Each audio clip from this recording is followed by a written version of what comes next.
ഞാൻ നിങ്ങളെ കണ്ടപ്പോൾ 2-3 കാര്യങ്ങൾ യേശു പറഞ്ഞു. അതിൽ പറഞ്ഞൊരു കാര്യം, നിങ്ങളുടെ അകത്ത് മദ്യത്തിൽ കൈവശമുണ്ട്, നശിക്കാൻ തന്നേക്കുന്ന തരവാ.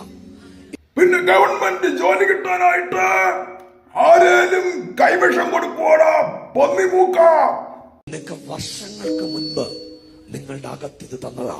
വർഷങ്ങൾക്ക് മുമ്പ് തന്നതാണെങ്കിൽ ഒന്നെങ്കിൽ ജെറ്റ് പമ്പ് അണ്ണാക്കി കുത്തിക്കയറ്റി വയറ് കഴുകണം, അല്ലെങ്കിൽ എനിമ വെക്കണം, അല്ലാതെ അത് പോകത്തില്ലടാ പന്നിമൂഞ്ചി.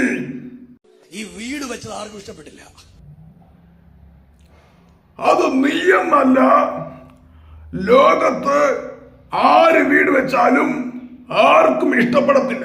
നിങ്ങളുടെ കുടുംബത്തിന്റെ ഉയർച്ച പിശാച് കെട്ടിയതാ. ആണോ?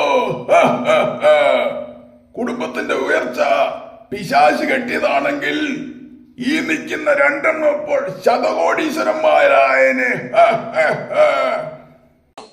ആ വീട്ടിൽ നിന്ന് മുഴുവൻ കെട്ടും പൊട്ടിപ്പോവും. കെട്ടുപൊട്ടിപ്പോയാൽ പെരയിടിഞ്ഞ് വീഴുമടാ പന്നിക്കുട്ടെ. എനിക്കിത് ചെയ്യുന്ന ആരാന്നൊക്കെ അറിയാം, കൊണ്ടുവെക്കുന്ന ആളിനെ എനിക്കറിയാം. പറഞ്ഞു വിടുന്ന ഇവന് തന്നെ അറിയത്തില്ലേ ഇവന്റെ പണിക്കാരെ? CID മൂസയിലെ ഡയലോഗ് പോലെ, ബാമ്പ് വെച്ചത് നീ, പാത്തത് നീ, അതെടുത്തത് നീ. ഈ പിള്ളേർ, ഈ കൊച്ചുണ്ടല്ലോ, ഇവൾ യേശുവിന്റെ ആളായിട്ട് മാറും.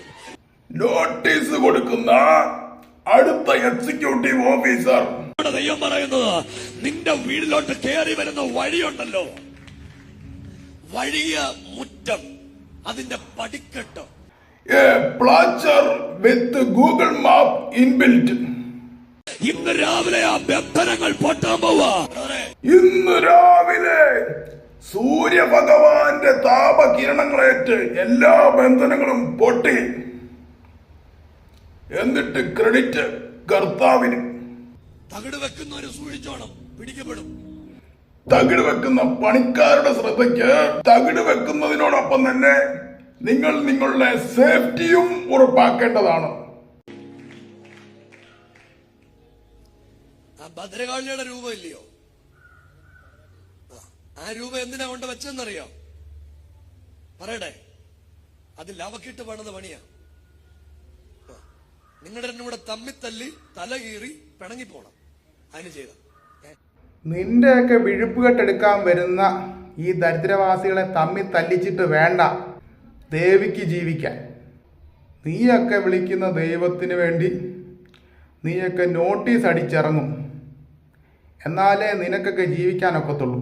ശ്രീ ഭദ്രകാളി ദേവിക്ക് നോട്ടീസ് അടിക്കുകയോ കോളാമ്പി വെച്ച് കെട്ടി തെരുവിക്കടി ഇങ്ങനെ പബ്ലിസിറ്റി കൊടുക്കുകയോ ഒന്നും ചെയ്യേണ്ട ആവശ്യമില്ല. ദേവിക്ക് അല്ലാതെ തന്നെ പബ്ലിസിറ്റി ഉണ്ട്. ദേവിയുടെ ആണ് എല്ലാം, ഈ ലോകം മുഴുവൻ ദേവിയുടെ തന്നെയാണ്.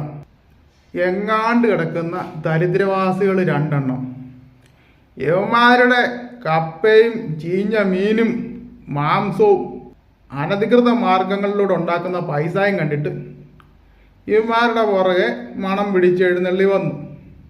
അതിന് നീ എന്തിനാടാ ശ്രീഭദ്രകാളിയെ പറയുന്നത്? ശ്രീഭദ്രകാളി ഈ അഖിലാണ്ട ബ്രഹ്മാണ്ട മണ്ഡലം മുഴുവൻ നിറഞ്ഞു നിൽക്കുന്ന ശക്തി, പരാശക്തി ദേവി, ഞാൻ ഉൾപ്പെടെയുള്ളവരെ പോറ്റുന്ന എൻ്റെ അമ്മ. അമ്മയ്ക്ക് സമുദ്രം പനിനീര് പോലെ, ഈ ഭൂമിയോ അമ്മയ്ക്ക് കയ്യിലൊതുങ്ങാനുള്ള വെറും പന്ത് അത്ര പോലും ഇല്ല. നീ നിന്റെ വല്ല കാര്യം ഉണ്ടെങ്കിൽ മാത്രം പറഞ്ഞാൽ മതി. ഇനി മേലാൽ ദേവീ നാമങ്ങൾ ഉപയോഗിച്ചേക്കരുത്.